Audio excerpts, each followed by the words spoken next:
So Timothy is sitting by his desk in the third grade, and it happens. He notices there's a puddle under his desk next to his chair. He knows what happens. He knows what happened. He's so embarrassed. He's turning red. And he just starts praying to God like he never prayed to God before in his life, hoping the ground will swallow him up and no one will notice. But his teacher starts walking over to him. As his teacher approaches, inexplicably, this girl, Sudi, has the goldfish bowl of the classroom, and she's carrying the goldfish bowl, and she just suddenly just drops the goldfish bowl on him.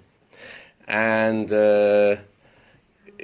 now he pretends to be angry. He starts yelling, "What do you do, Susie? How can you do this to me?" And he gets up, and the teacher takes him down to the gym and gives him a pair of shorts and puts his pants out to dry. And Susie tries to clean up the mess, and everyone's like, "What are you doing, Susie? You made enough trouble already. Stop that." And Susie starts apologizing. "I just wanted to help. I'm so sorry." And they get on the bus at the end of the day, and Timothy says to Susie, "You did that on purpose, didn't you?" She said, "I wet my pants once too." There's a very peculiar halakha, many halakhas in this week's Torah portion, reading about the kohanim. In order for a kohen to serve in the Beis HaMikdash, he has to be perfect. He has to have a perfect body. He can't have any blemishes. And the obvious question is, the Torah is the first to acknowledge the dignity of life, and when the time when all other philosophies and even Aristotle said that children which aren't perfect should not be allowed to live. The writings of Aristotle wrote this was common to have to kill infants, Rahman al-Islam. And the Torah is the one that recognizes the sanctity of human life and equality. And yet the Torah says, well, if you're a Kohen and you have a blemish, or you have your eye is too big, or your feet are too big, or an extra limb, something, whatever the blemish may be, you're no longer eligible to serve in the Beis HaMikdash. So how's that fair? You still think about Susie, right? Okay, so so the question is, how is that fair? And not only that, the Torah on the one hand says that if you have a blemish, you cannot serve in the Beis HaMikdash. On the other hand, the same Torah says that those Kohanim who have a blemish are able to eat from the sacrifices. So the Torah says that they're unfit to be regular Kohanim on the one hand. On the other hand, they're all able to partake of these sacrifices. So which one is it? Are they disqualified Kohanim because they have a physical blemish? Because they're blind, you can't be a Kohen. Because you're deaf, you can't be a Kohen. And all of a sudden you are a Kohen in regards to eating of the sacrifices. Which one is it? Steve Jobs, when he was 7 years old, discovered that he was adopted. And he was by his neighbor's house across the street, and this little girl says to him, "So that means your parents didn't want you." He's shocked, he starts crying, he runs across the street back to his house, and the parents that adopted him said to him, "No, it's not that your parents didn't want you. We specifically chose you." And they said it slowly so that he should understand. We specifically chose you out. So he could have looked at his life as no one wanted me, or he could look at his life that these parents chose him, they wanted him. And thank God he chose the second narrative, and because of that, he became who he became, and he accomplished what he accomplished. When we're talking about perfection, the definition of perfection, how do you define perfection? There was this yeshiva student who wasn't very successful in his learning, and he told one of his friends that he feels like his time in yeshiva is a waste of time. Why? Because he can never be Reb Shimon Shkop, he can never be the Vilna Gaon, he can never be the Chafetz Chaim. So why should he study in yeshiva and try and work hard day and night to learn Torah? He's never going to amount to reach the heels of a Chafetz Chaim. So why study Torah all day? So his friend told him he should write a letter to the Rebbe. His friend is actually Rabbi Savatitsky, the Shliach in Belgium. He wrote to the Rebbe, and he asked Rebbe, what's the purpose of his being in yeshiva?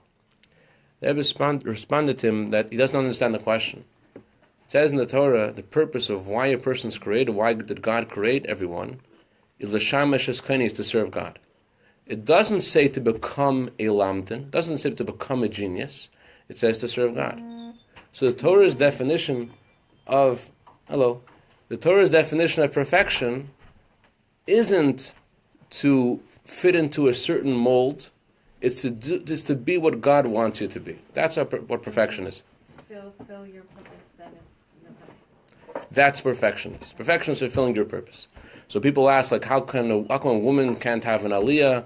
How come a woman can't do this? How come a woman can't do that? Doesn't the Torah look at everyone equal? Being someone that you're not meant to be isn't a gift. Imagine you have a child who is a math prodigy, but he's tone deaf, and you want the child to become a conductor. This child's going to become, teaching him how to sing. That's not his thing. So it's not a kindness to the child to encourage him to be something that he cannot become. On the contrary, you're recognizing, you're honoring the dignity of the child, realizing this is who he's meant to be. So perfection is about being being who you're meant to be, not trying to be somebody else.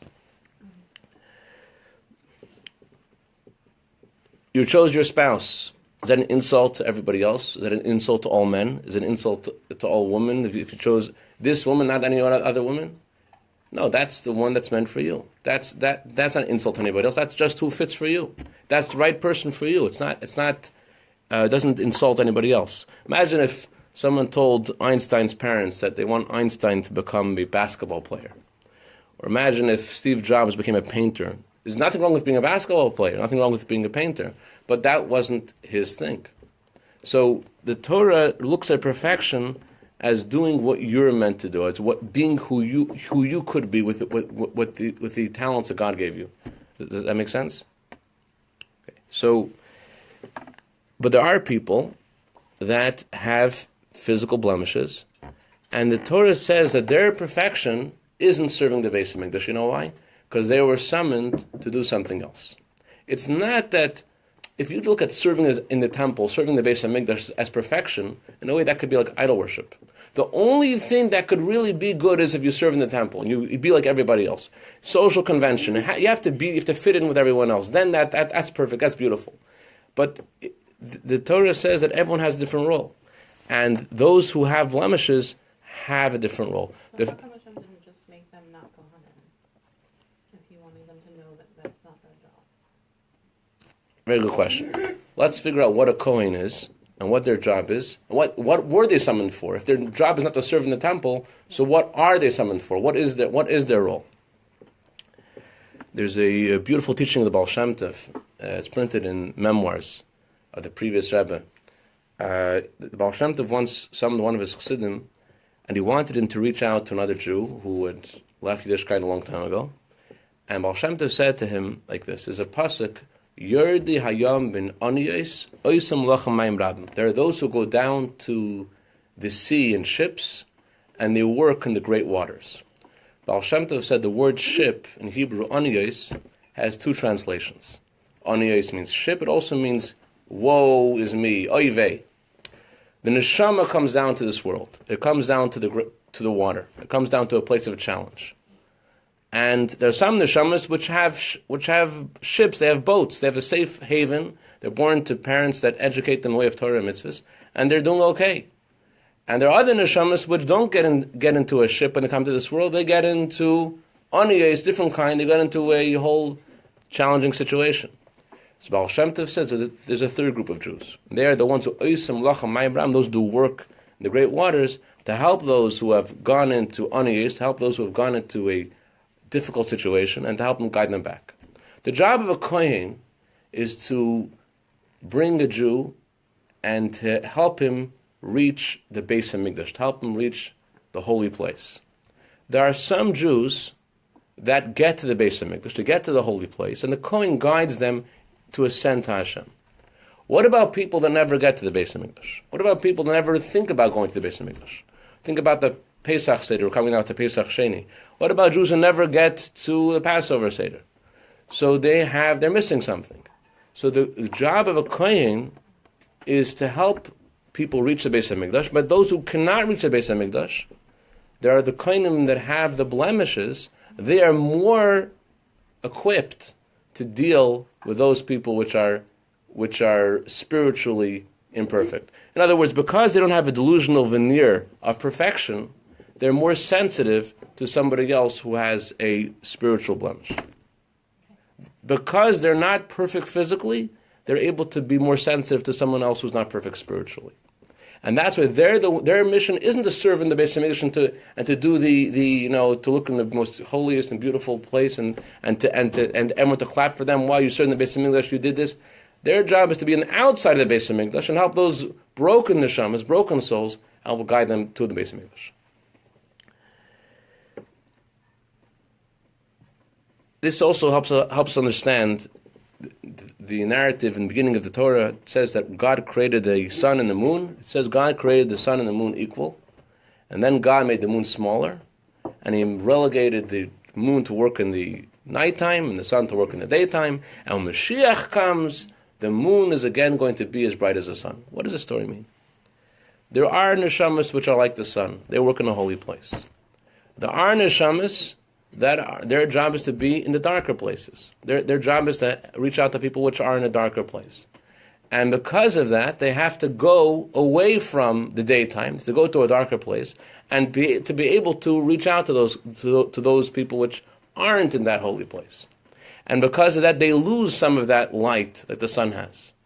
They're missing something. Their deficiency is actually what empowers them to be able to reach out to the people which are more distant. There was a Jew named Ludwig Guttmann, Dr. Ludwig Guttmann. He was a Holocaust survivor. He was born to Orthodox family. Have you heard this on this film, The Best of Men? Anyone heard of it? He was one who founded the Paralympics. People who were paraplegic or believed that that's all they could do is what they were. And he was a brain surgeon. He was one of the best brain surgeons in Germany before the war. And after the war, he started working with his patients and tried to get them to sit up and to eat differently and to be more active. And other doctors said, "You're meshuggah. You have to recognize these guys can't do it. They're not able to do this. You have to recognize their limitations." And he said, "They're the best of men." In other words, he saw in them something that others didn't see. And he was fighting with hospital administrators and nurses and doctors, and he created this amazing organization, the Paralympics. There was a Jew named, actually I'm not sure he's Jewish. There was a couple, Judy and Dick Hoyt, and they had a son named Rick. Rick was in a accident as a child, and he had brain damage, and he couldn't communicate at all. So when he was a vegetable. So the doctors said that there's nothing we could do for him. That's who he is. He just can't communicate at all. When he turned 11 years old, his parents took him to Tufts University, and they wanted to see if perhaps there's some way. They asked the people in the university, is there any way we can get our child to communicate? Like, there's nothing you could do. It's impossible. So they hooked him up to this machine, and to see if he was able to move the cursor with his head, and to see if he could write something. And sure enough, he wrote something. He was from good old Massachusetts, thank God, where all the best people are from. Anyway, so he wrote "Go Bruins."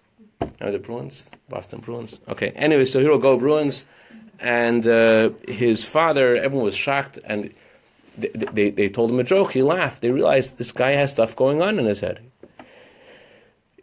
One of his classmates got hurt in a car accident, and the school made a fundraiser. The fundraiser was a run.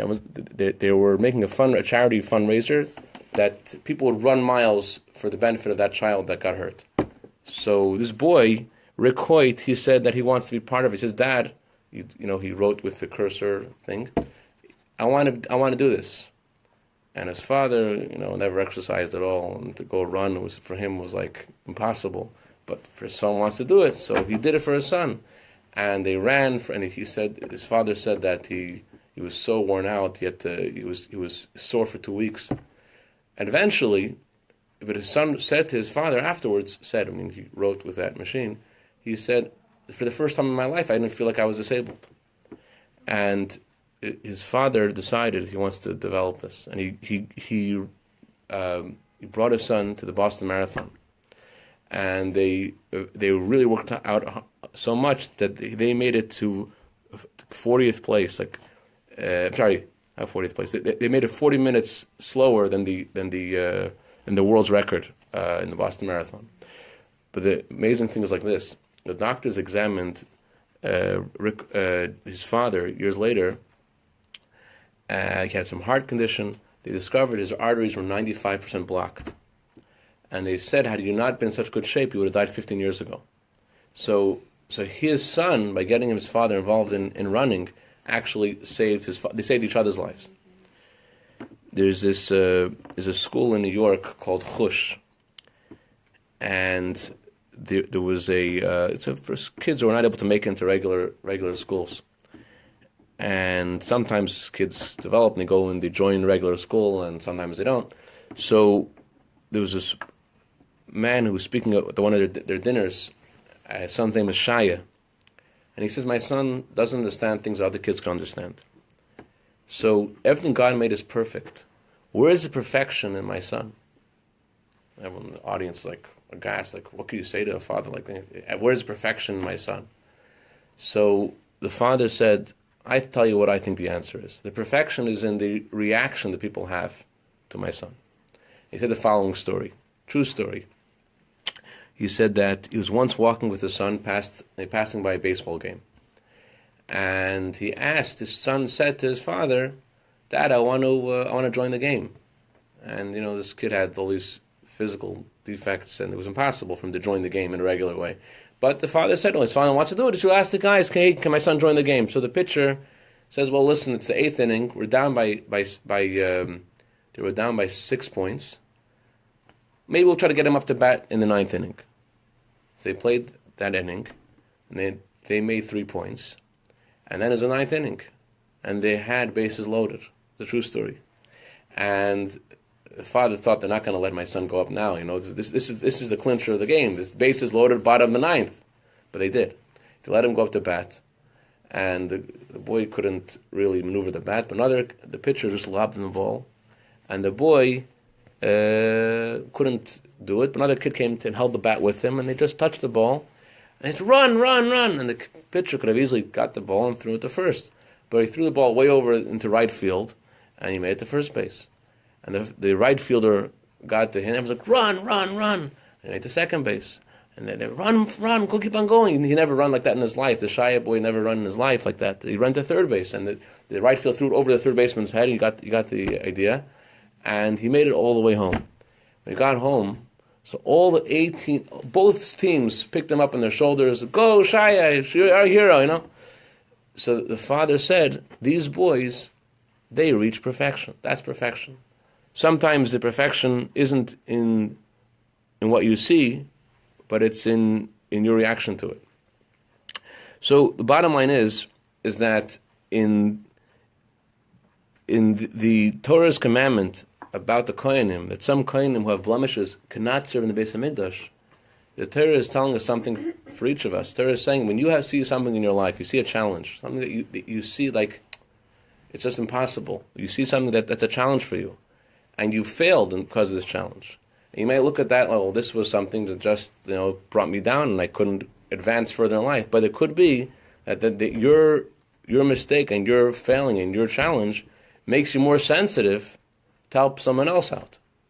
It could be because of that you're able to help out another person who has a challenge. You're more sensitive to where they are, and you're able to guide them where they need to be. Does that make sense? So about that, I always think it's interesting how it just becomes like a circle then, because then why does that person need the challenge? Because then they have to help someone else, and then why do they need the challenge? Is that where does it start and where does it end? I'm not going to answer. I don't know the answer to your question. It's a paradox. But I will tell you, the Rebbe told a friend of mine, living over here in Los Angeles, Rabbi Vishershansky, the Rebbe said to him, every neshama in our generation came to this world to elevate another neshama.